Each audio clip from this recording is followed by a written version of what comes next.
안녕하십니까. 1조 구속사적 관점에서 본 예수의 기적 독서 발표하도록 하겠습니다.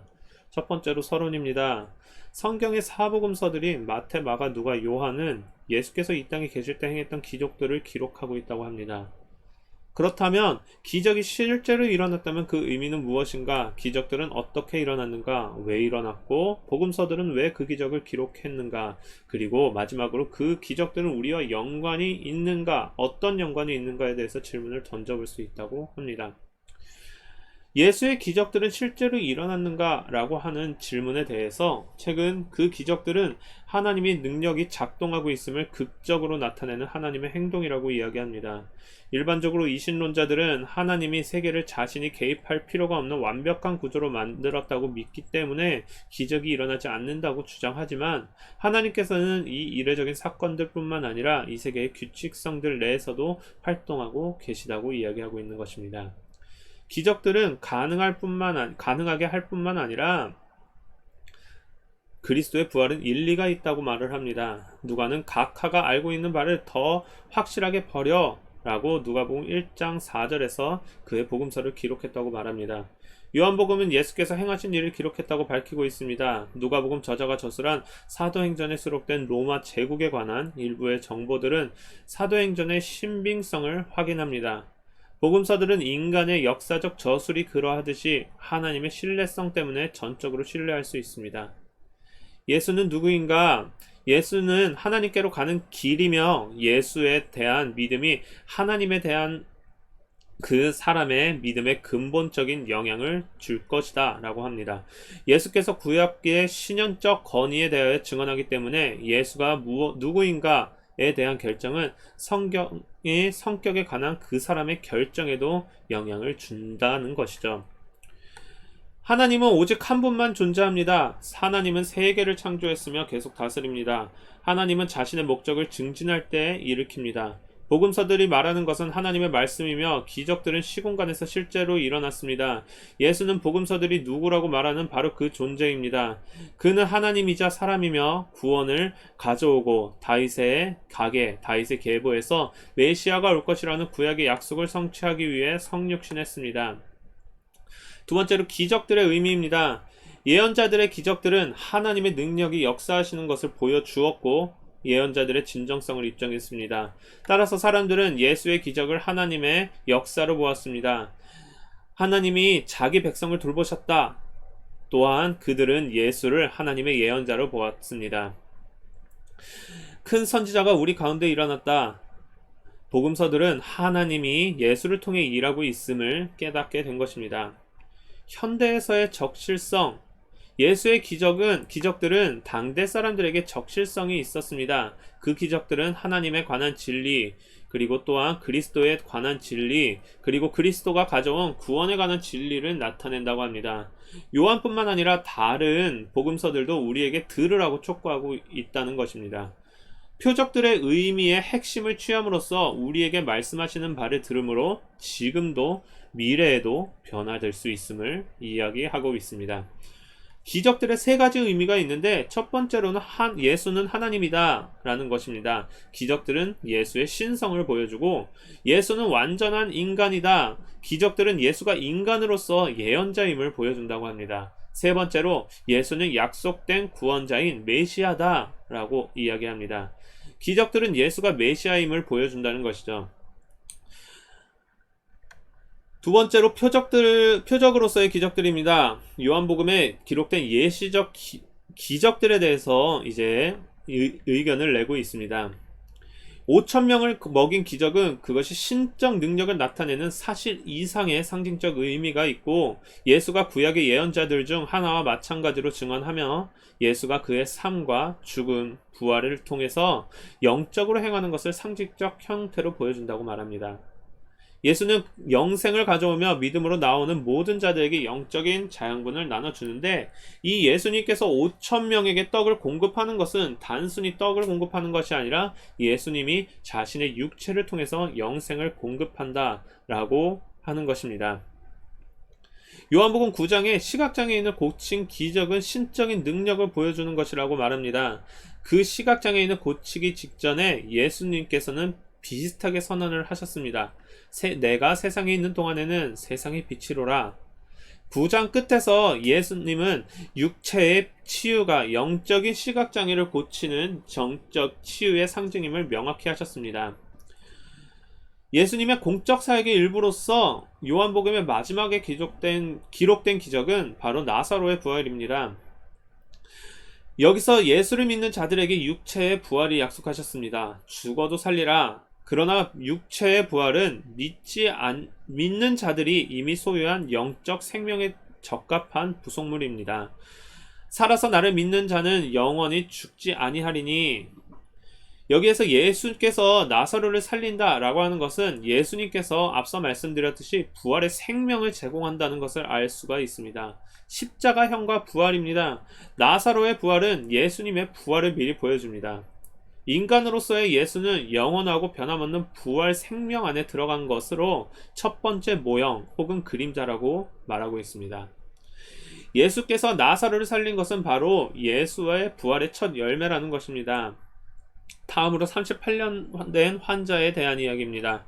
예수님께서 안식일에 치료했다는 사실은 하나님이 안식일에도 계속 일하신다는 사실에 상응한다고 말하고 있습니다. 인간이 질병에서 회복되는 것은 부활의 몸에서 완전한 신체의 건강을 회복하는 더 위대한 회복을 가리킵니다. 치유도 죄로부터의 치유에 대한 일종의 은유인 것입니다. 그는 성령을 통해서 우리가 죄의 지배에서 해방된 새로운 삶에 살 힘을 주면서 새하늘과 새 땅에서 갖게 된 완전한 자유에 대한 맛보기라는 것입니다. 새로운 영적 생명은 그리스도와 연합한 개인들에게 오기 때문에 그리스도와 함께하는 영생은 우리가 살고 있는 시간 안에서 시작되어서 나중에 완성된다고 합니다. 종말론입니다.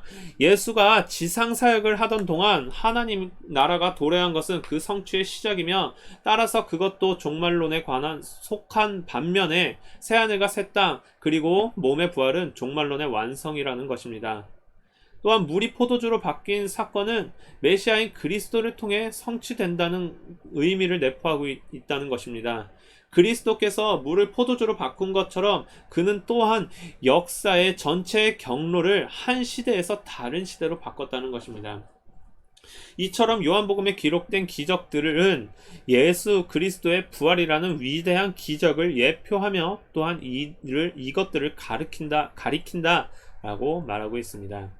네 번째로 구속의 양상입니다. 예수님의 사역의 목표에는 통일된 특성과 목표가 있습니다. 아버지의 구속 계획을 성취하기 위해 보냄받은 아들로서 자신의 목표를 다양하게 표현을 했습니다. 자신의 십자가형과 부활을 통해서 우리의 죄와 죽음에서 자유로워지게 한 데에서 절정에 도달한 것입니다. 예수님의 사역은 하나님이 자신의 백성을 구원하려 올 때인 마지막 날을 보았던 구약의 예언들을 성취했습니다. 그의 부활에서 절정에 이르는 것입니다. 그의 초기 사역과 십자가형 및 부활 모두는 구약에서 약속된 구원을 성취하는 하나님의 통일된 사역의 측면들이라는 것입니다. 복음서 각각의 내용들은 십자가형과 부활이라는 내러티브의 절정을 통해 나아간다고 합니다. 유대 지도자들의 반대가 점점 더 격렬해지는 것을 보여주고 있는데 이것은 바로 마지막 최후의 대계를 향해 나아가고 있음을 가리킵니다. 그리스도가 성취한 구속은 포괄적인 영향을 미칩니다. 새 하늘과 새 땅의 특징인 썩지 않을 생명으로 태어난 것입니다. 그리스도는 새로운 인류 전체의 대표자입니다.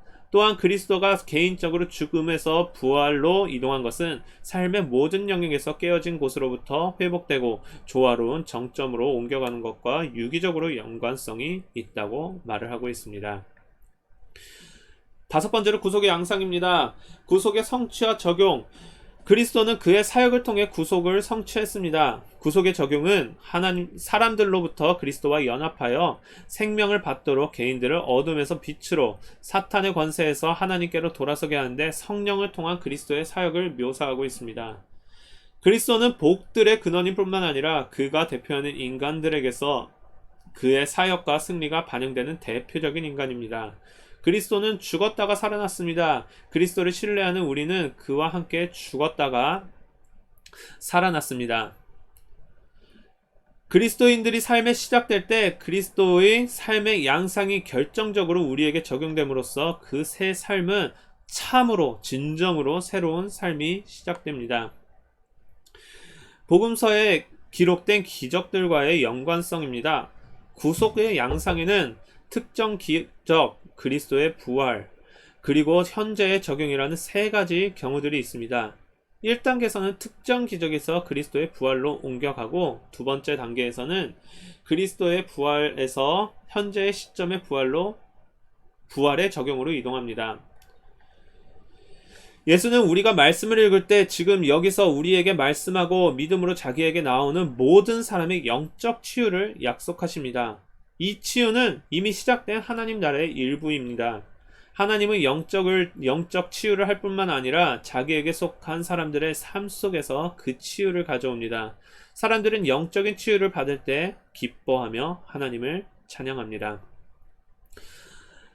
적용의 중요성입니다. 기적에서 신자들에 대한 적용으로 넘어가는 고리들은 하나님의 계획과 통일성과 그리스도 안에서의 구원의 방법의 통일성에 의존합니다. 자연적, 유기적인 관계는 기적들을 그리스도의 죽음과 부활에 연결하며 그리스도의 초림 이후의 시기에 구원받은 사람들과 연결합니다. 우리 자신이 이 시기에 속해 있는데 사도행전에 소개된 전 세계적인 구원의 시기입니다. 나사로가 살아날 때 그 혜택을 받는 마리아, 이런 식으로 우리 자신을 동일시할 때 하나님에 대한 찬양이 나오게 되는 것입니다. 5,000명을 먹인 것과 같은 기적 자체는 상징적 지시물이라고 합니다. 당시에 인식할 수 있는 기적의 의미는 그 기적의 진리 내용, 예수의 십자가형과 부활에 비추어서 본 의미인 것입니다. 예수가 신자들에게 영의 양식을 공급한다는 것은 계시의 역사입니다. 예수 자신이 희생제사를 통한 생명의 양식이라는 것입니다. 선천적 시각장애인 치유는 물리적인 시력을 회복하는 육체의 치유는 결국에는 영적인 시력을 회복하는 영적 치유를 상징한다고 말을 하고 있으며, 십자가형과 부활은 그리스도와 그의 삶의 의미, 그리고 그의 인격과 사역의 구속적 의의에 대한 계시의 절정의 두 측면을 형성한다고 합니다. 그리고 부활은 아버지와 아들의 영광을 보여준다는 것이죠. 5,000명을 먹였다는 기적보다 더 넓은 함축적 의미가 있습니다. 그리스도는 구속의 중재자일 뿐만 아니라 그리고 창조의 중재자입니다. 창조와 재창조는 그리스도를 통하여서 유기적인 관계를 누립니다. 그 관계가 5,000명을 먹인 것과 같은 기적들에서 적절하게 나타납니다. 5,000명을 먹인 것에 대한 구약적 배경을 살펴보면 5,000명을 먹인 것은 이스라엘이 광야에서 생활할 동안 하나님이 하늘에서 만나를 공급한 것과 유사하고, 엘리사가 보리떡 20개와 자루에 담은 채소로 100명에게 먹이는 기적과도 유사합니다. 이 구속의 시기는 오순절날에 시작해서 재림 때까지 이어진다고 이야기하고 있습니다. 예수님께서 시각장애인을 고치신 것은 구약에서 엘리사를 통하여서 나아만이 치유된 것과 연결됩니다. 이 연결은 예수의 사역이 구약에서의 치유 행위를 성취한다는 것과 예수가 구약의 예언자 직분을 성취한다는 것을 또한 확인할 수 있다는 것입니다. 다음은 구체적인 적용 부분입니다. 조는 셀 수 없을 정도로 여러 번 설거지를 하고 있는데 이제 설거지가 지겨졌다고 이제 비유를 하고 있습니다. 그리고 이를 통해서 불평불만과 감정적으로 빠져서 이제 죽어가는 과정을 이야기를 하고 있습니다. 그리고 이 이야기들을 통해서 그리스도를 통해 새로운 생명을 받아야 함을 이야기하고 있는 것이죠. 아래 자녀 훈계, 낙제, 신나는 데이트 등 이렇게 많은 예화들을 통하여서 그리스도의 구원과 치유 사역, 그리고 육체적 치유뿐만 아니라 정신적 치유가 얼마나 중요한지를 이야기하고 있습니다. 두 번째 챕터로 마지막에 마태복음에 기록된 하나님의 기적들, 예수 그리스도의 기적들입니다. 앞서서 표적으로서의 기적들을 살펴보았다면 이제는 구체적으로 마태복음에 나타난 기적들을 살펴보고자 합니다. 마태복음에 나와 있는 기적들은 요한복음에 나와 있는 기적들처럼 하나님 나라의 표적들입니다. 구약에서 예표되었던 대로 예수의 삶 속에서 하나님께서 구원하시는 통치가 시작되었음을 보게 됩니다. 또한 마태복음의 기적들은 예수께서 죽음으로부터 하나님 나라까지 유기적으로 연결되어 있음을 이야기하고 있습니다. 이 마태복음은 내러티브식 구조, 즉 이야기식 구조인데 그 구조가 십자가의 죽음에서부터 시작해 부활로 이끈다는 것입니다. 그리고 이 구조는 하나님 나라의 사역의 통일성을 강조하는 데 굉장한 도움을 줍니다. 이 동정녀 탄생 기적은 하나님께서 예수님의 사역을 통하여서 구약을 성취한 절정의 시기를 열었다고 하고 있습니다. 또한 마태는 이 동정녀의 수태가 이사야 7장 14절의 예언을 성취한다고 말합니다. 그리고 마태복음 1장 21절 말씀을 통하여서 뿌리 깊은 죄의 뿌리의 해결책은 놀라운 하나님의 역사가 필요하다는 것을 강조하고 있다고 말합니다. 그렇다면 우리는 책을 읽으면서 한 가지 질문을 던져볼 수 있습니다. 바로 그것은 예수의 탄생과 동정녀의 수태, 동정녀가 이 아이를 가진 것이 어떠한 상관이 있냐는 질문을 할 수 있다는 것이죠. 바로 이에 대해 책은 명확하고 확실하게 말을 하고 있습니다. 일반적인 수태의 수단이 개입하지 않았다는 것은 하나님의 현존을 강조하고 있고, 또한 인간이 아담으로부터 죄의 악함을 물려받지 않았음을 이야기한다고 말합니다. 또한 이 동정녀 사건은 철저하게 하나님에 의해 시작된 새로운 생명이 필요했으며 하나님께서는 그것을 행하셨다라고 하는 것입니다. 그리고 예수님은 영적으로 죽어있는 사람들에게 새 생명을 줄 수 있는 영적 기원의 역할을 한다라고 합니다. 예수님께서는 지상사역을 하는 동안 사람들에게 새로운 영적인 생명을 주었습니다. 또한 부활을 통해 불멸의 삶이 시작되었으며 이후에 복음 전파를 통해 새로운 생명을 다시 전할 수 있게 됩니다. 그리고 이 생명을 주는 것은 그리스도를 통하여서 하나님의 모든 백성들이 하나님 앞에서 영생을 지니게 되면서 절정에 다다르게 됩니다. 우리는 새로운 영생을 통하여서 창세기 1장에 기록된 생명의 창조를 볼 수 있게 되는 것입니다. 동정녀 탄생에 대한 기적적인 수반 현상들입니다. 책에서는 동정녀 탄생과 연결된 몇 가지 기적들이 있음을 이야기합니다. 예수님의 아버지인 요셉이 예수를 낳음으로 인해서 다윗의 계보에 들어갈 수 있게 되며, 동방박사 사건을 통해 구원은 유대인들에게 한정되어 있는 것이 아니라 이방인들에게도 주어진다는 것, 바로 이러한 몇 가지 기적들은 그 기적 자체, 즉 요셉의 아들이었던 기적, 그리고 동방박사들에게 일어난 그 기적들의 초점을 맞추지는 않지만 그 기적들이 하나님의 섭리를 통해서 십자가로부터 부활까지의 하나님의 계획의 성취가 절정에 이루게 되었음을 알 수가 있습니다.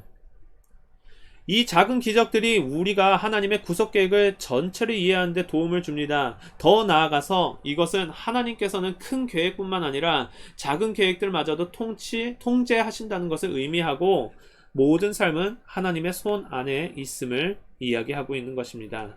다음으로 예수의 세례입니다. 마태복음을 통하여서 예수의 세례는 기적, 하늘의 음성, 비둘기 모양의 표지를 이야기하고 있습니다. 이 비둘기 모양의 표지는 예수가 성령으로 충만했다는 것을 나타내고, 하나님은 이를 통하여서 예수가 사랑받는 하나님의 특별한 아들이라고 선포합니다. 예수께 충만한 성령은 예수의 사역에 능력을 부여했는데, 이 능력 부여의 의미는 예수가 완전히 하나님으로서 신적 지혜와 능력으로 충만하며 모든 지상 사역을 완전히 수행할 수 있음을 이야기합니다. 하지만 이것은 예수님의 독단적인 능력이 아닌 성부, 성자, 성령께서 함께 하신 것이라고 추론하며 저술하고 있습니다. 시편 2편 7절은 예수님께서 하나님의 아들임을 이야기하고 있습니다. 너는 내 아들이라, 오늘날 내가 너를 낳았도다 라고 하는 부분입니다. 또한 시편 2편 7절을 인용한 사도행전 13장 33절 말씀을 통하여서 그리스도의 부활과 연결시키고 있습니다. 예수가 하나님의 아들이라는 사실을 공론화한 것입니다. 성경은 우리에게 예수를 하나님의 아들로 인정하고 자녀로 입양되어짐으로써 예수가 하나님의 아들이라는 계시에 응답하도록 합니다. 하늘에서 내려온 음성은 예수의 세례와 밀접한 관련이 있습니다. 마태는 처음에 예수에게 세례를 주는 것을 거부했다고 합니다.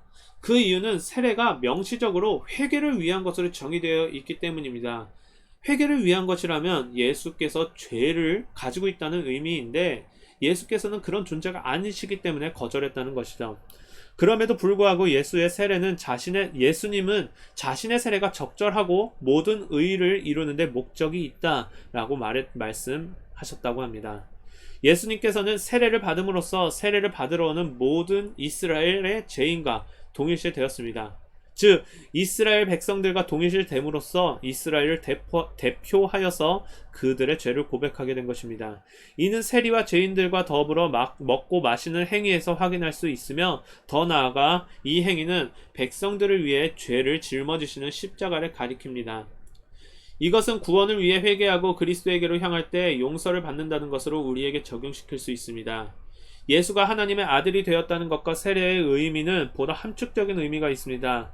기본적으로는 예수님의 지상 사역이 성부, 성자, 성령과 친밀한 관계를 통해 일어났고 모든 기적들과 죄사함, 모든 가르침들이 예수님께서 하나님의 아들 되심을 나타내며 예수의 십자가와 부활은 예수 자신이 죄인들과 동일하며 또한 하나님의 아들이라는 사실을 나타낸다라고 하는 것입니다.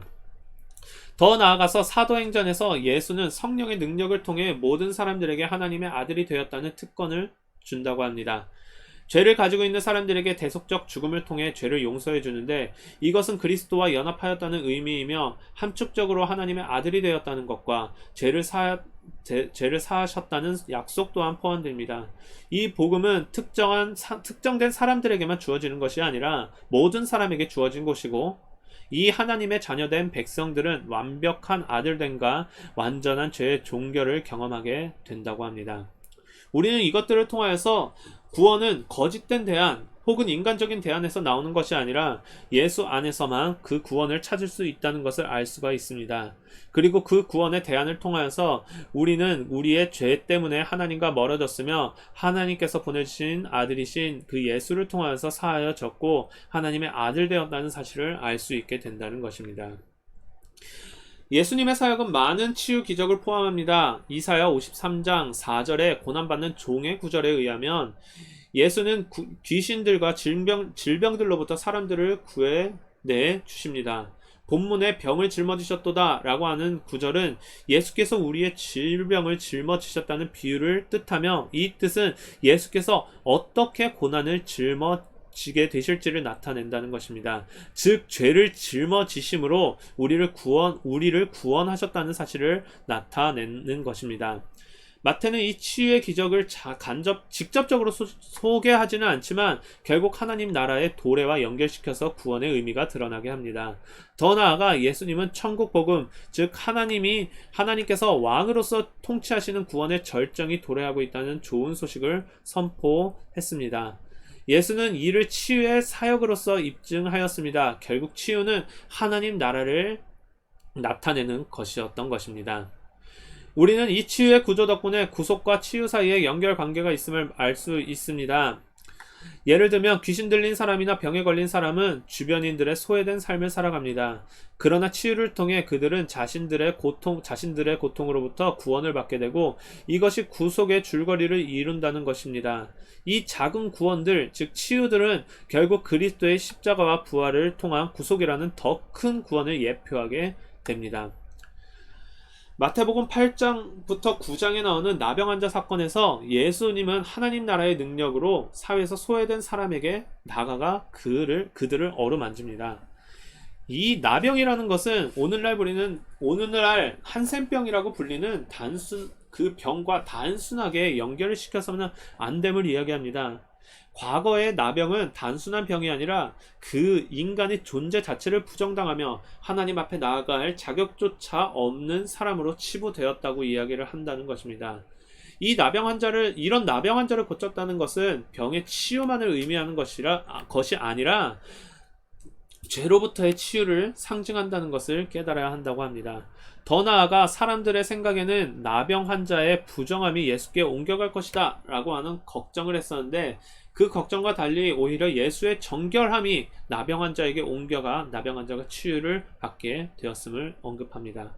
바로 이 사건을 통하여서 우리는 친히 우리의 죄를 담당하셔서 십자가에 못 박힌 예수의 모습을 볼 수 있습니다. 우리는 이 구원을 받아 마땅한 것으로 생각해서는 안 됩니다. 구원은 바로 하나님으로부터 온 선물이기 때문입니다. 우리는 이 나병 환자의 표현에도 주목할 필요가 있습니다. 바로 마태복음 8장 2절에 주여 원하신다면 저를 깨끗하게 하실 수 있습니다 라고 하는 고백인데, 이것은 예수에 대한 치유의 확신의 고백입니다. 이 나병 환자의 고백을 통하여서 우리는 구원에서 믿음의 역할이 얼마나 중요한지를 알 수 있습니다. 예수는 치유된 깨끗해진 나병 환자에게 그 몸을 제사장에게 가서 보이라고 말했을까요? 책에서는 첫 번째로 제사장에게 가는 절차는 모세의 율법에서 규정된 적법한 절차였다고 말합니다. 제사장에게 몸을 보임을 통해 공식적으로 깨끗하다 선언을 받았을 것이고 자신을 소외시켰던 사회로 나갈 수 있는 것입니다. 이것은 죄가 용서되었고 사랑과 하나님 모두와 화해되었다는 것을 이야기해 준다고 합니다.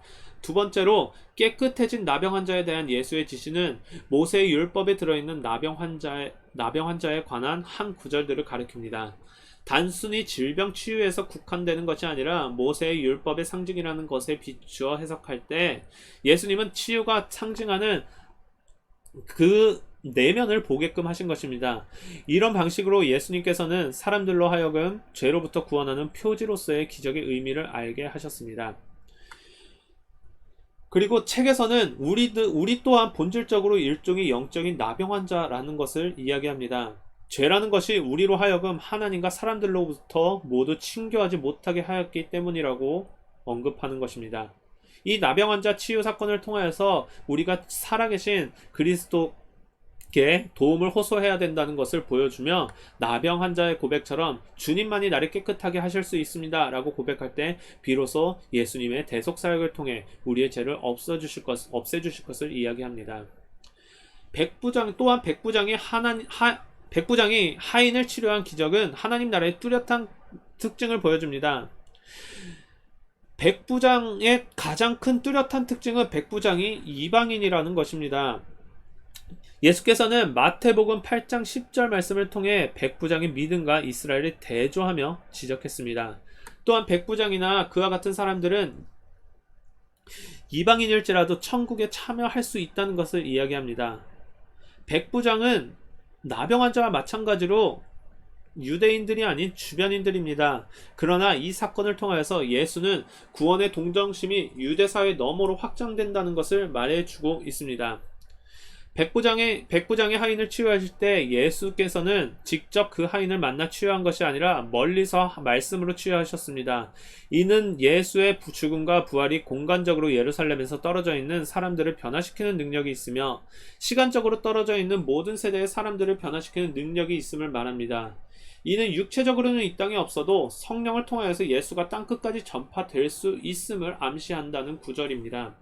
우리는 이것들을 통하여서 하나님과 멀리 떨어져 있어 축복을 받지 못한다고 그렇게 살아가는 것이 아니라 모두 가까이 있던 멀리 있던 이방인이던 유대인이던 모두 예수를 믿음으로 하나님 나라에 받아들여질 수 있다는 사실을 알 수 있다고 말합니다.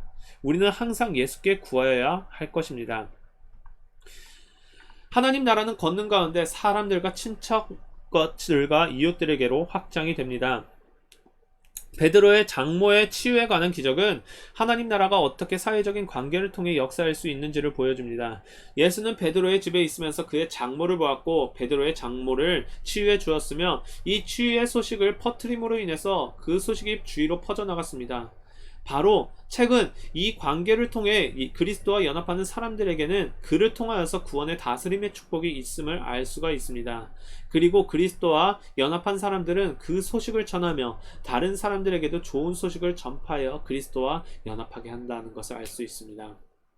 더 나아가서 이 사건은 당시에 사회적으로 소외되어 있던 이방인들과 나병 환자들과 같은 여성과 어린아이에게도 평등하게 그리스도와 연합할 수 있음을 이야기합니다.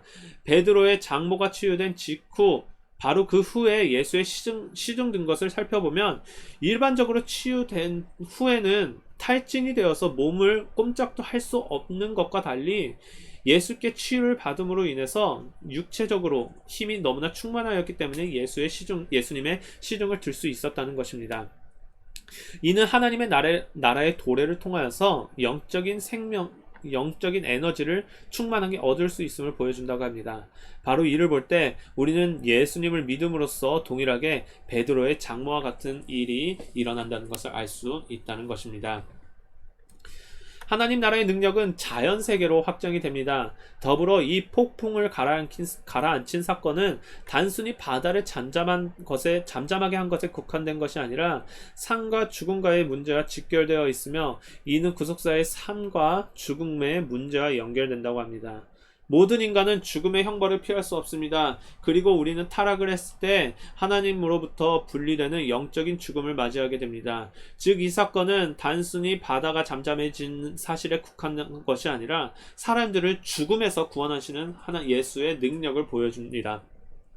그리고 이 죽음은 육체적인 죽음에서 뿐만 아니라 영적인 죽음에서의 구원도 포함되는 것입니다. 바로 이를 통해서 우리는 생명의 근원이신 하나님과 교제하여 연합하게 됩니다. 다음으로 귀신 들린 가다라 귀신의 이야기입니다. 이 이야기는 귀신 들린 사람의 죽음의 상태, 그리고 인간성이 거의 파괴된 절망적인 상태를 잘 표현하고 있습니다. 예수는 그를 통하여 고통에서 구해 주었고, 돼지에게 들어간 귀신은 바다에 빠져 죽어들어서 하나님의 심판을 통해 지옥에 떨어지게 될 귀신들의 운명을 상징적으로 나타냅니다. 가다라의 귀신 들린 사람 이야기에서 귀신의 핵심 역할은 하나님 나라의 도래가 사람들을 어떻게 죄에서 구원하게 하며 귀신들의 억압에서 구원하는지에 대해 생각하도록 이끄는 것입니다. 하나님 나라는 악의 나라와 반대됩니다. 이 악의 나라의 우두머리인 사탄은 사람들로 하여금 악을 행하도록 유혹합니다. 그리고 성경은 넓은 의미에서 사탄의 왕국에 속한다고 말합니다. 사탄의 패배로 인하여서 귀신의 직접적인 공격을 받는 사람뿐만 아니라 주위의 사람들마저도 구원받게 되었습니다. 예수가 그의 십자가의 부활로 사탄을 이겼기 때문에 그는 죄와 악에 사로잡힌 자들을 구원할 수 있습니다. 하나님 나라의 도래는 사탄의 나라의 패배와 파멸인 것입니다. 어떤 사람은 이 사건에서 돼지떼가 불쌍하다면 돼지떼에 집중하고 있기도 하지만 인간의 가치는 돼지보다 훨씬 크며 우리는 돼지에 집중하지 말고 귀신 들렸던 구원받은 그 사람에게 집중해야 합니다.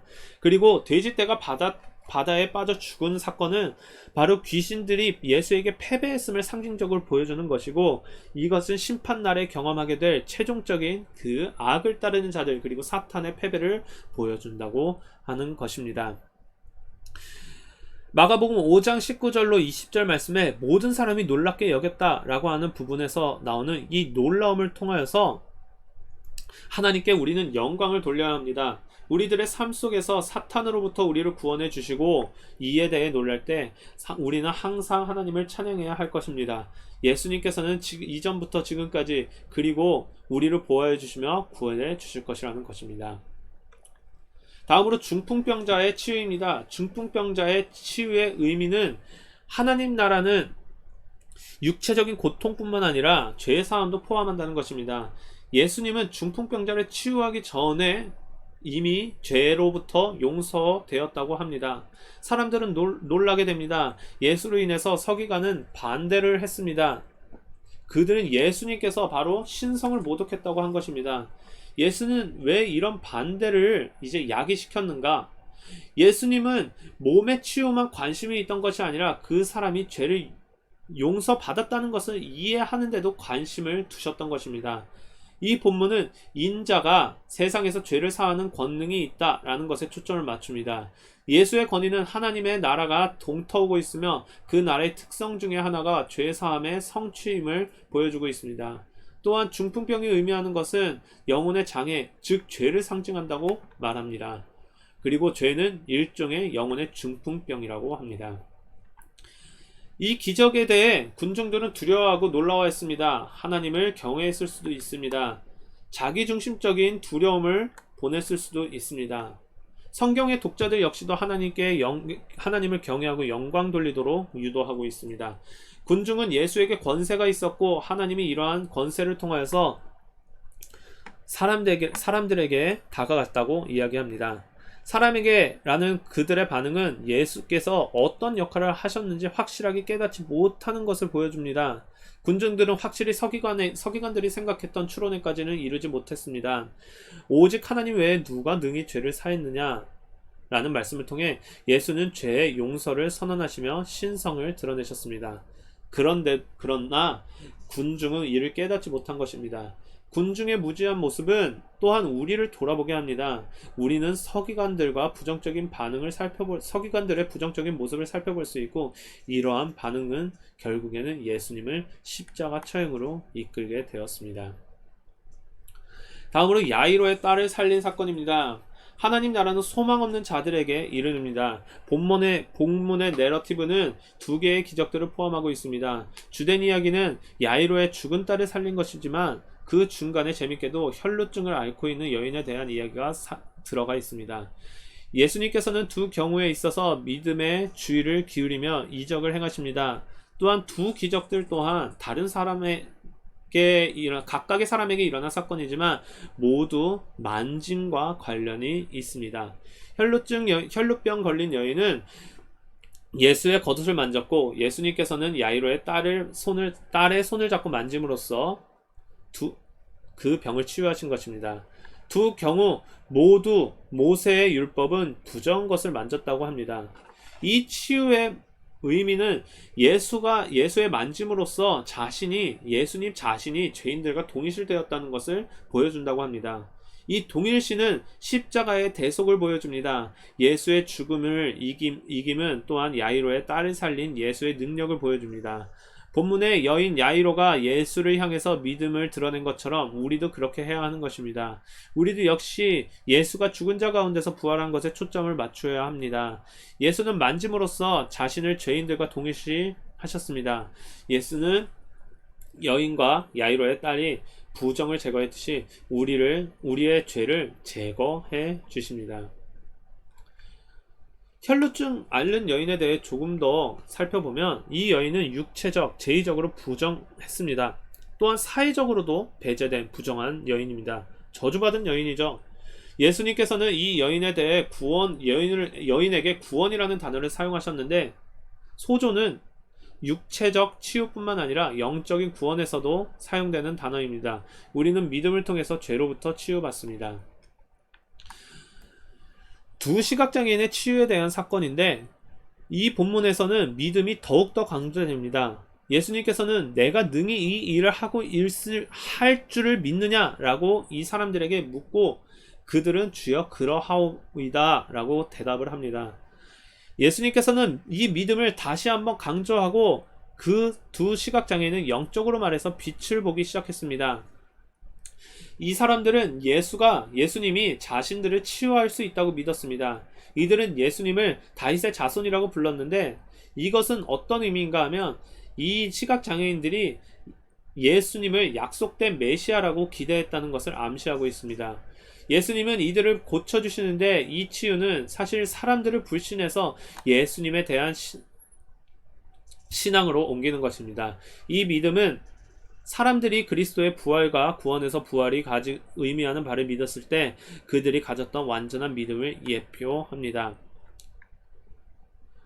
그리고 그 다음에 소개하고 있는 이 기적의 사건은 가다라에 귀신 들린 사람 이야기가 비슷합니다. 그러나 이 이야기는 바리새인들의 반대에 관한 기록들을 덧붙이고 있음을 보여줍니다. 그들은 예수가 귀신의 왕을 의지하여 귀신을 쫓아낸다 라고 비난하고 있습니다. 바리새인들은 예수의 축사 사역을 부정합니다. 그러나 예수가 귀신을 쫓아내신 것은 사탄의 힘이 정복된 것을 의미한다고 말합니다. 십자가 부활을 통해 사단의 힘이 정복된 것을 의미한다는 것입니다. 예수의 치유의 사역의 범위는 추수라는 이미지에 의해서 한층 강화되는 것을 볼 수가 있습니다. 본문의 마태복음 4장 23절 말씀과 거의 동일한 것입니다. 두 구절 모두 그리스도의 가르침과 천국 복음 전파, 언급하고 있습니다. 그의 가르침은 하나님 나라의 좋은 소식에 관한 가르침입니다. 치유들은 사람들을 구하러 오는 하나님의 능력을 나타냅니다. 종합적으로 볼 때 구원은 질병의 치유보다 많은 것을 포함합니다. 그 중심에 죄로부터의 치유가 있습니다. 기적은 하나님 나라의 표지들입니다. 이 치유들의 의미는 마태복음 4장 23절로 25절에서 요약해서 명시하지 않았던 요소들을 추가로 포함합니다. 36절은 목자와 양의 이미지를 포함하고 있는데 이 이미지는 에스겔 34장을 반영합니다. 에스겔 34장에서는 이스라엘 목자들이 거짓 목자임을 표현하는 반면에 하나님은 참된 목자가 되겠다고 약속하는 것입니다. 그는 한 목자 내 종 다윗, 즉 다윗의 자손인 메시아를 통하여서 그렇게 할 것이라고 말합니다. 마태복음이 정확히 에스겔 34장의 의미에 대하여 말을 하고 있지는 않지만 목자라는 이미지는 그 배경에서 나왔다고 말을 할 수 있는 것입니다. 다음으로 넘어가 보겠습니다. 12제자는 여기에서 예수의 치역과 축기 기적을 닮은 기적을 행하도록 능력을 부여받았습니다. 제자들은 자신들의 고유한 능력으로 기적을 행한 것이 아니라 예수님께서 위임해 주신 그 능력에 의해서 기적을 행했습니다. 12제자를 통한 이 기적들은 예수의 부활이라는 최고의 기적을 가리킵니다. 예수의 부활은 이후에 이를 근거로 복음이 전파되고 모든 민족 출신의 사람의 제자가 되는 토대입니다. 예수는 지금도 그의 이름으로 사도들의 복음을 전파하는 사역자들에게 위임합니다. 또한 예수는 오늘날에도 어떤 죄의 비참함으로써 사람들을 치유하고 계십니다. 손 마른 사람을 치유하신 그 치유는 안식일의 준수에 관한 이야기와 함께 이어집니다. 앞의 이야기에서 예수님은 자신은 안식일의 주인이라고 이야기를 하십니다. 손 마른 사람의 치유 사건에서 안식일의 병을 고치는 것이 옳으냐라고 하는 질문을 받았을 때 예수님께서는 말과 행동으로 그것이 옳다고 하셨습니다. 구덩이에 빠진 양과 사람들을 비교하심으로써 사람이 양보다 귀하다고 하신 것입니다. 예수께서 안식일의 병을 고치신 것은 그분의 신분과 그분이 하신 모든 일에 있어서 정당성이 있다고 할 수 있습니다. 안식일은 창조 일곱째 날에 안식한 것과 관련이 있습니다. 이스라엘 백성들은 그러므로 그들의 종에게도 안식을 주어야 한 것입니다. 인자라고 하는 말의 배경은 다니엘 7장 13절입니다. 이 구절은 세상의 짐승의 나라들을 대체하는 인물들을 묘사합니다. 또한 인자라는 단어는 창세기 1장 28절에 아담에게 주어진 배경으로 짐승에 대한 승리도 나타냅니다. 이 구절은 신약의 고린도전서 15장 45절에서 그리스도를 마지막으로 아담으로 보는 개념으로 이어집니다. 예수는 인류의 머리로서 새 창조를 완성으로 이끄십니다. 최종적인 안식의 표지로서 안식일은 그분을 가리킵니다. 그러므로 예수가 안식일에 치유 사역을 하신 것은 자연스러운 것이며 예수의 부활로 최종적인 안식일의 시작이 그리스도에게서 시작되었고 그리스도인들 역시 예수와 연합함으로 안식으로 나아갈 수 있다는 것입니다. 치유들의 의미에 대해서 언급하겠습니다. 본문은 이사야에 기록된 종의 구절들 중에 하나를 이용하고 그 치유의 의미를 살피고 있습니다. 마태복음 4장 23절로 25절, 마태복음 8장 16절로 17절의 구절들은 이사야 53장을 인용하는데 그리하여 예수의 사역을 이사야에 기록된 종과 관련된 구절들과 연관시키고 있습니다. 이사야 53장은 그리스도의 고난과 죽음을 예언합니다. 또한 이사야 42장 1절로 4절은 그 예언을 보완하고 있습니다. 이 구절은 약한 자와 쓰러져가는 자들에게 오는 정의와 자비에 관해 말합니다. 동정심은 이사야 42장 1절로 4절의 성취입니다. 이 구절은 치유가 이스라엘과 모든 민족을 위한 정의의 성취와 하나님 나라의 구원의 일부라는 것을 나타냅니다. 예수의 부활은 믿음의 눈을 뜨게 했고 사람을 해방했습니다. 눈 멀고 말 못하는 사람을 치유하신 것은 바로 귀신으로부터 사람들을 구한다는 이 주제를 담고 있는 기적 사건입니다. 본문은 바리새인들이 예수를 한 번 더 반대하고 있음을 이야기하고 있습니다. 하나님 나라와 사탄의 나라의 차이점도 강조하고 있습니다. 바리새인들은 귀신이 들리지 않았지만 영적으로 시각장애임을 보여주고 있습니다. 그들은 하나님 나라에 대해서 말하지 않으므로 실제로 말 못하는 사람들보다 더 악했던 것입니다. 또한 우리는 마태복음 12장 24절로 37절 말씀을 통하여서 우리나라의 사이에 두 나라 사이, 하나님 나라와 사탄의 나라 사이에 갈등이 배후에 사탄이 있음을 알 수가 있습니다. 그러나 예수는 사탄의 나라로부터 우리를 구원해 줍니다. 예수는 부활과 그의 사역을 통하여서 강한 자들을 강탈합니다. 우리가 사탄이 다스리는 이 세상의 어둠의 나라의 속박으로부터 구원을 받을 때 그리스도의 사역이 우리에게 적용됩니다. 우리는 찬양과 구원을 경축함을 통해서 사탄이 패했음을 기뻐할 수 있습니다. 더 나아가서 마태복음 14장에서 18절로 이루어진 단락은 하나님 나라 안에서 하나님의 백성을 돌보는 것에 조금 더 초점을 맞추고 있습니다. 맨 앞에서 말씀드렸던 5,000명을 먹인 기적의 의미는 바로 큰 무리를 보시고 불쌍히 여기셔서 그들에게 양식을 공급해 주시는 그러한 사건을 볼 수 있습니다. 양식을 공급한다는 것은 예수님께서 이스라엘의 양들의 필요를 공급하시는 목자로서 행동했던 방식 중의 하나입니다. 에스겔 34장에 기록된 배경 또한 양들을 위한 양식이라는 이미지에 주의를 기울이게 합니다. 엘리사가 100명을 먹였던 그 기적도 마태의 기사의 배경을 이룹니다. 그 다음에 우리는 하나님이 광야에서 이스라엘 백성에게 만나를 먹인 것을 생각할 수 있습니다. 자기 백성을 위한 하나님의 공급이라는 일반적인 주제가 이 모든 구절들을 연결하기 때문에 이 연결 관계는 마태복음에도 존재합니다. 영적 양식 공급의 절정은 예수를 유월절 어린 양으로 삼은 새로운 유월절의 역할을 한 예수의 십자가형과 부활에서 일어났습니다. 그리스도를 통한 이 공급은 새하늘과 새 땅의 잔치에서 완성될 것입니다. 다음으로 무리를 걸은 기적입니다. 마태는 예수가 무리를 걷고 베드로도 무리를 걷기 시작한 강력한 기적을 묘사합니다. 예수님은 이 일화에서 그의 제자들을 만날 때 몇 가지 위협들을 극복했습니다. 첫 번째로 이 구절들은 제자들이 그들의 목숨에 대하여 두려워했던 이전의 폭풍을 떠올리게 합니다. 제자들은 이 첫 번째 어려움에서 구출되었습니다. 둘째로 제자들은 어떤 인물이 바다를 걸어오고 있는 것을 보고 두려워했습니다.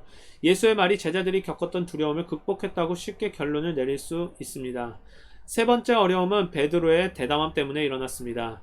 예수는 손을 내밀어 그를 구원한 것입니다. 그리고 따라서 세 번째 어려움도 극복되었다고 이야기를 하고 있습니다. 그렇다면 이 기적들의 의미는 무엇인가? 세 가지의 어려움을 같이 고려하면 우리는 확실히 이 기적은 모든 종류의 어려움을 극복하는 예수의 능력과 의지를 나타낸다고 말을 할 수 있습니다. 그러나 이것들은 매우 일반적인 요약입니다. 우리가 이 특별한 이야기의 세부 사항들에 대해서 주의를 기울이면 강조되는 한 가지 주제가 있는데 바로 두려움과 믿음이라는 주제입니다.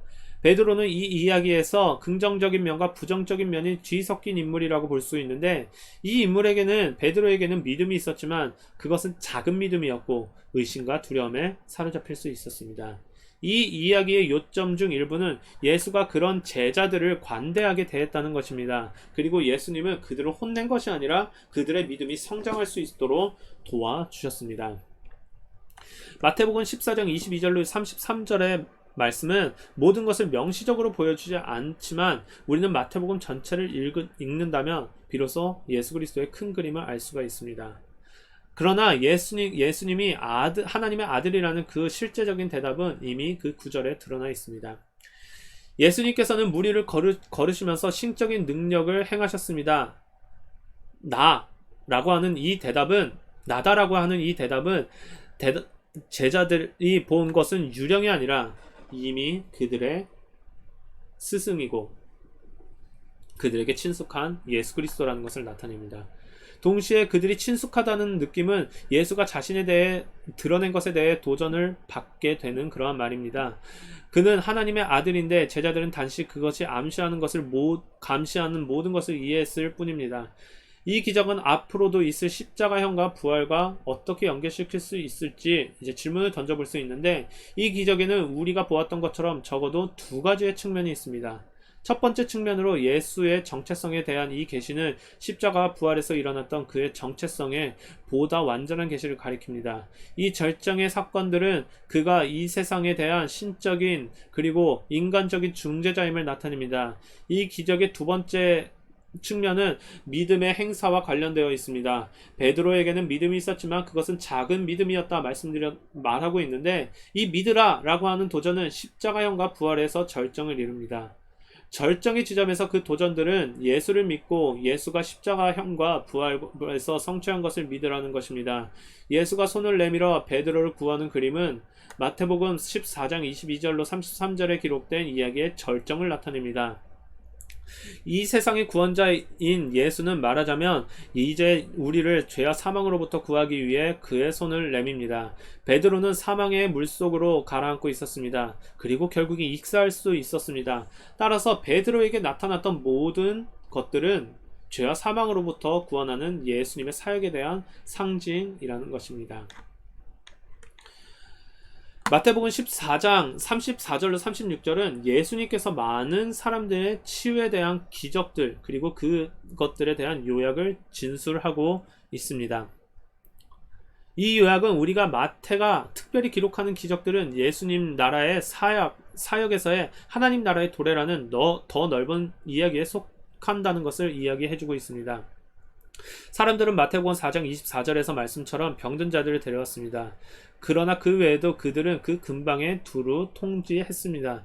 그들은 예수가 와 있다는 소식을 공들여 인근에 알렸고, 그리고 예수께 절박하게 요청했습니다. 즉 예수의 옷자락이라도 손을 대길 원한 것입니다. 이러한 행동들은 하나님 나라보다는 개인들의 행동뿐만 아니라 공동체 구성원의 네트워크 행동을 통해서도 상징한다는 일반적인 원리를 드러냅니다. 최초의 네트워크는 예수 자신이며, 사람들은 성령을 통해서 믿음으로 그에게 나와 그와 연합하게 됩니다. 이 원리는 예수의 십자가형과 부활이라는 절정의 사건들을 통해서 어떻게 나타내는가? 예수의 성취는 개인의 네트워크 그리고 공동체를 변화시키는 구원을 가져옵니다.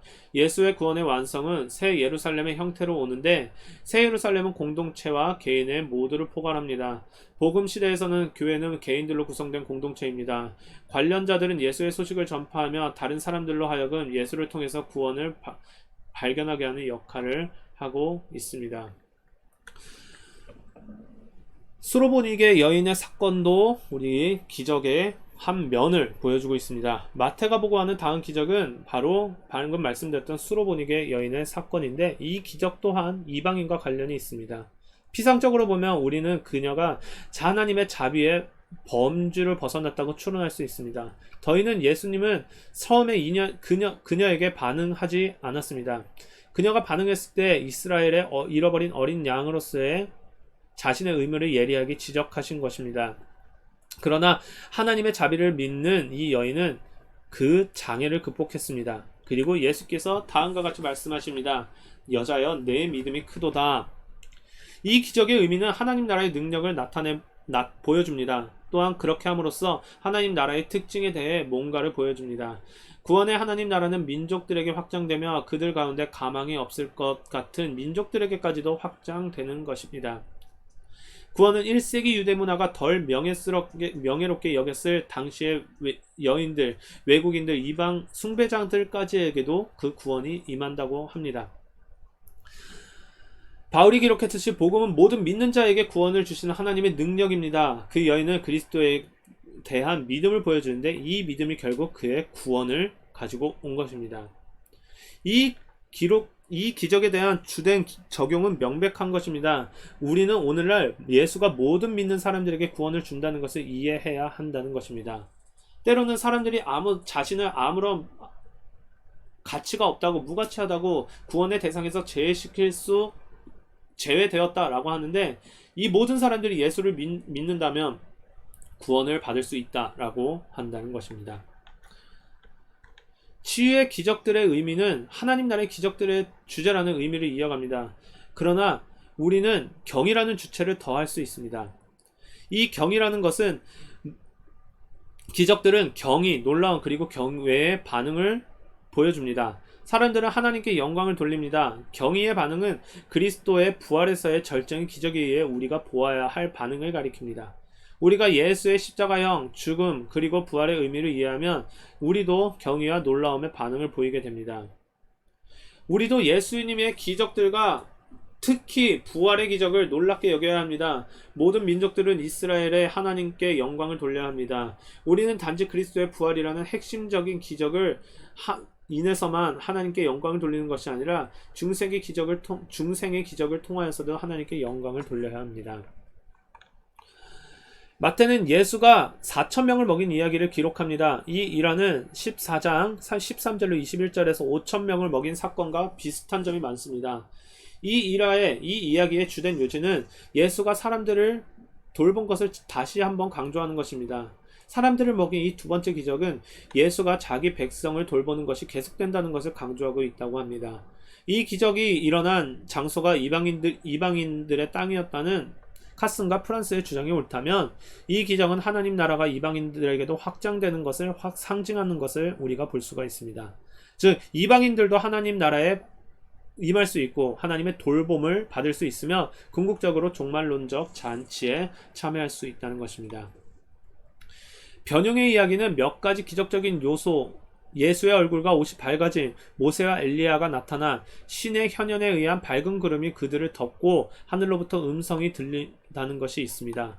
이것에 대한 의미에 대해서 이야기하고 있는데 이 변형의 의미에는 몇 가지 특징이 있습니다. 예수의 빛남, 그리고 모세의 엘리야의 출현, 하늘에서 들린 음성들이 있는데 예수의 빛나는 모습은 부활 후에 받을 영광을 예표하고 있습니다. 이처럼 변형은 예수님께서 받는 영광을 받으시는 것과 직접적인 연결이 있는데 그는 부활의 의미와 관련되어 있습니다. 또한 우리는 하늘에서 들려오는 음성의 의미도 고려해야 합니다. 구름이 덮인 것과 하늘에서 음성이 들린 것은 하늘이 내려온 것과 하나님의 음성이 하늘에서 들린 것을 상징하는데 이는 모세에게 그리고 후에 엘리야에게 시내산에서 들린 하나님의 음성과 비슷합니다. 그러나 변형 시에 들린 음성은 그의 말을 들으라 라고 했습니다. 그 메시지는 예수가 모세와 엘리야의 이전 사역들을 성취하고 절정을 가져오는 마지막 예언자라는 것을 암시하고 있는 것입니다. 예수의 부활을 예고하는 변형 시의 밝은 빛은 우리에게 들으라고 말하는 그 음성과 잘 어울린다고 볼 수가 있다고 말합니다.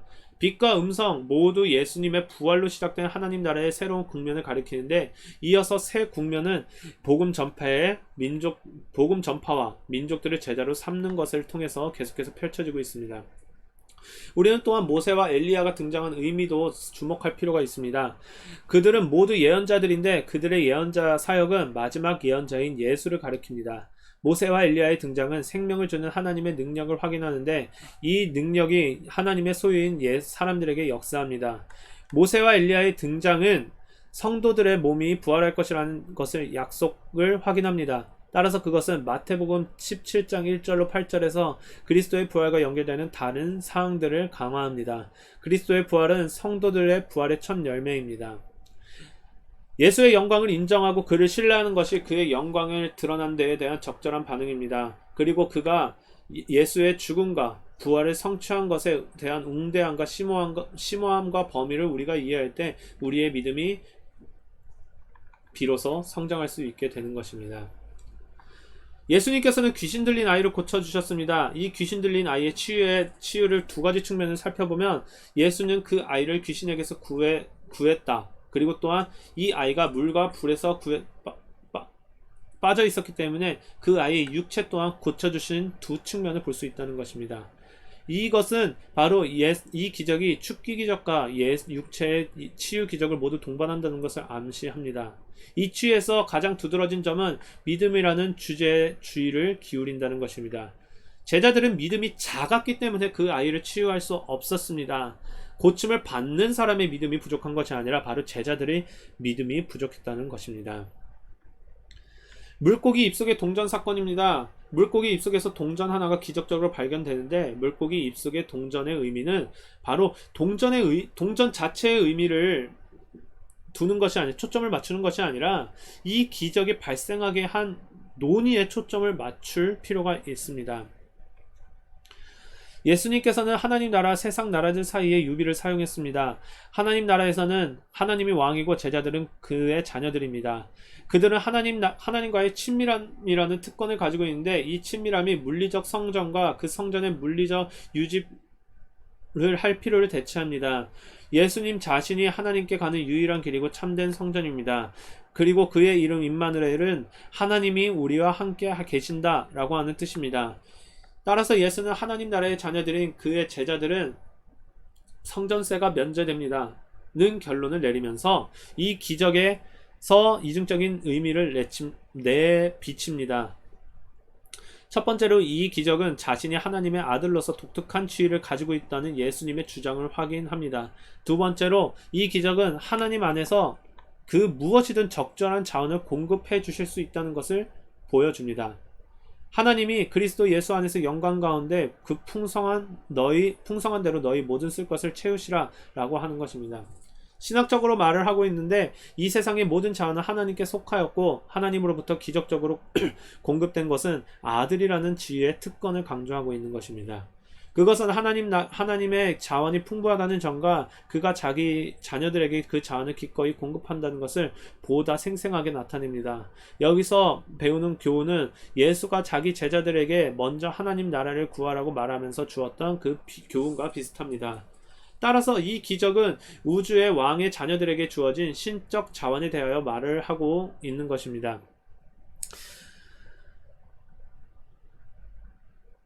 그것들은 그리스도의 죽음과 부활을 통한 절정의 축복의 공급을 얘기합니다. 궁극적인 자원은 그리스도 예수 안에 있는 구원의 부요함입니다. 이 구절은 예수를 믿는 믿음을 통하여서 하나님의 자녀로 입양된 우리에게 적용됩니다. 우리는 왕의 자녀들입니다. 우리는 우리의 공로에 의해서가 아니라 하나님 나라의 독생자인 예수와의 교제를 통하여서 하나님 나라의 친밀함과 놀라운 지위를 나타냅니다. 여리고의 두 시각장애인에 대해서 다시 언급을 하고 있습니다. 예수님은 여리고에서 두 시각장애인을 고쳐주셨습니다. 이 두 시각장애인들은 예수를 다윗의 자손 예수라고 불렀으며 그 지위에 초점을 맞추었습니다. 그리고 이 사건 마태는 이를 명시적으로 스가랴 9장 9절의 메시아의 예언에 성취된 것을 연결합니다. 두 시각장애인의 경우 여리고에서의 치유는 예수님께서 예루살렘으로 가는 마지막 여정 중에 일어났습니다. 승리의 입성 직전에 그리고 예수가 십자가와 부활에서 메시아적 의미가 있는 절정의 사건들을 겪기 전에 메시아적 의미와 영적 시력이라는 의미가 있는 마지막 기적이 기록된 것은 적절하다는 것입니다. 우리가 성령을 통해 우리에게 시력을 줄 때 영적 시력을 받게 된다고 이야기를 합니다. 예수님과 무화과 나무 사건입니다. 예수님께서 무화과 나무를 저주한 뒤에 그 나무가 기적적으로 말라 죽었습니다. 이 기적의 의미는 모든 이스라엘인들이 열매를 맺어야 한다는 경고를 상징합니다. 그리고 이 경고는 유대인들의 지도자들에게도 초점을 맞출 수 있습니다. 그들이 만약 회개를 하지 않는다면 그들은 말라 비틀어지고 베어져 불 속에 던져질 것입니다. 그것이 바로 하나님 나라의 특성입니다. 오늘날 독자들에게도 이렇게 경고를 하고 있는 것입니다. 그리스도의 십자가형과 부활의 메시지에 대한 우리의 반응은 믿음이 아니라 불신입니다. 그리스도를 믿으면 열매를 맺게 됩니다. 그러나 믿지 않으면 열매를 맺지 못하고 저주를 받게 된다 하는 것입니다. 마태복음에서 절정 기적은 예수의 부활입니다. 마태복음에 기록된 이전의 기적들은 그리스도의 부활을 미리 가리킨다는 점에서 의미가 있습니다.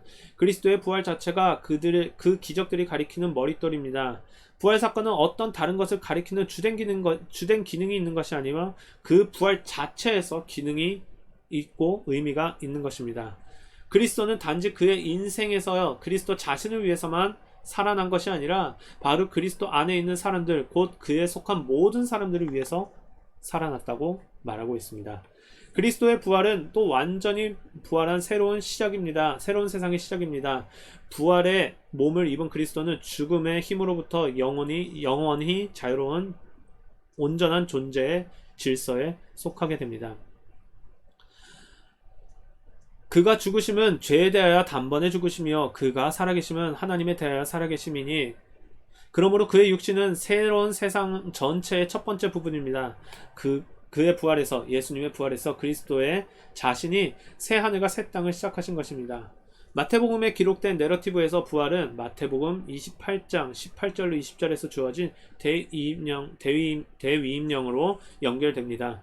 이 대위임령은 예수님의 우주적 권위에 대한 선언으로 시작합니다. 하늘과 땅의 모든 권세를 내게 주셨다. 예수께서 권위를 받으셨다는 사실은 그의 부활의 함축적 의미 중의 하나이며, 부활은 그리스도가 하나님의 아들임을 보여줍니다. 마태복음 28장 19절에 따르면 세례는 아버지와 아들과 성령의 이름으로 베풉니다. 아버지 및 성령과 더불어 아들을 포함한 것은 아들의 신성을 전제합니다. 사람들이 복음을 듣고 믿고 세례를 받고 제자로 성장하도록 그리스도의 구속은 이제 전 세계로 확장될 필요가 있는 것입니다. 그리스도의 부활은 기원 후 1세기 후라는 특정 시점에 아리마대 요셉의 무덤이라는 특정한 장소에서 일어난 독특한 사건입니다. 도저히 반복할 수 없는 사건임을 이야기합니다. 동시에 그것은 보편적인 적실성이 있는 사건인데, 왜냐하면 그것은 그리스도에 연합한 모든 사람들에게 일어나는 영적 변화의 토대를 형성하기 때문입니다. 예수의 기적들은 구속의 표지, 이 구속은 예수의 부활에서 절정을 이룹니다. 부활에는 보편적인 적실성이 있기 때문에 표지로서의 기적들에도 보편적인 적실성이 있습니다. 왜냐하면 이 기적들이 부활과 연결되어 있기 때문입니다. 이 기적의 이야기들은 이 복음 시대에 내내 적용되며, 또한 몸의 최종적인 부활 및 새하늘과 새 땅, 새 땅의 도래에도 적용됩니다. 이러한 기적의 이야기들은 모든 상황에 처한 사람들, 그들이 들떠있든 애쓰고 있든 괴로워하든 모든 사람에게 적실한 것입니다. 기적 이야기들은 또한 괴로워하고 있는 모든 누군가를 격려하기 원하는 친구들에게도 적실하고, 고민을 찾아오는 많은 사람들에게 상담하는 전문 상담자들에게도 적실합니다. 어떤 사람에게도 마음을 바꿀 능력이 없습니다. 오직 하나님만 그런 능력을 갖고 있습니다.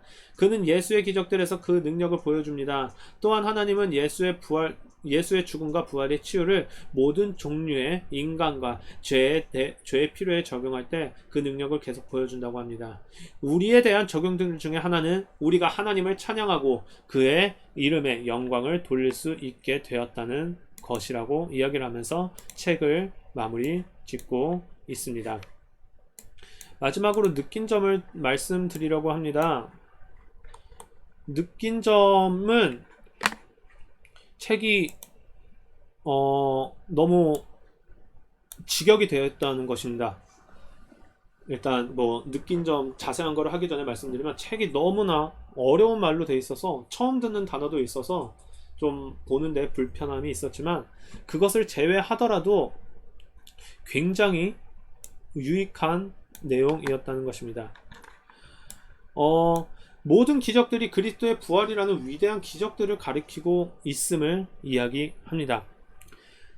그리고 이 예수님의 기적은 그 예수라는 존재가 얼마나 위대한지를 보여주고 그의 능력이 얼마나 강한지를 보여줌으로 인해서 세상의 왕이 되기 위한 그러한 수단이 아니라, 오히려 예수님은 표적을 보이기를 거부하셨고 그 신분을 은닉하게 하시는 경우도 상당히 많았다는 것을 느꼈습니다. 예수님의 기적은 정확하게 무엇인가? 단발성 이벤트가 아니라 모든 것이, 그 작은 우리가 살아가는 모든 것들이 예수의 부활을 위한 시냅스와 같다는 것입니다. 사소한 하나하나 우리들의 먼지와 같은 삶, 먼지와 같은 기도에도 전혀 의미가 없는 것이 아닌 하나님의 구속 사역에 포함되어 있다는 것을 생각할 때 우리는 그 어느 누구도 함부로 할 수 없을 것이다 라고 하는 것입니다. 모든 것들의 의미가 있다. 특히 예수님께서 병자들과 이방인들과 여인들과 아이들에게도 치유하시며 그리고 그들에게 기적을 행하셨다는 사실은 유대인들 뿐만 아니라 우리들에게도 적용된다고 생각을 했습니다. 무슨 말인가 하면, 우리가 기독교인들이 가지는 그 가장 가져야 할 것들은 양보라고 생각을 하고, 그리고 또 더 나아가서는 선민 사상을 가져서는 안 된다고 생각을 합니다. 그런데 그런 선민 사상을 통하여서 우리가 믿는 하나님이 가장 좋은 하나님, 심지어는 제가 신학교 다닐 때 느꼈던 건데, 참 많은 사람들이 자신만이 믿는 하나님을 믿고 있진 않나, 그런 안타까운 생각도 들었다라고 말씀드리고, 책을 읽으면서 그런 생각을 하였습니다. 이것들은 이 하나님의 기적은 우리 모든 일상에 적용되고, 나 개인뿐만 아니라 모든 사람들이 하나님의 위로와 은혜를 맛볼 수 있게 되는 것이 바로 하나님의 구속 계획이라 하는 것을 알게 되었습니다. 우리 모든 인생들에게 하나님께서 우리에게 주신 그 기적과 은혜를 맛보았으면 좋겠다고 생각이 듭니다. 또한 우리는 마땅히 온 우주 만물 가운데 통치하시고 역사하시는 그 하나님의 사랑과 복음을 전파하기 위해 무던히 애를 써야겠다. 그리고 또한 세상을 살아가는데 급급한 것이 아니라 그 부활의 기적을 믿음으로 바라보며 살아갈 용기를 얻었다 라고 하는 것입니다. 이상으로 신약서기와 설교 1조 발표를 마치도록 하겠습니다. 감사합니다.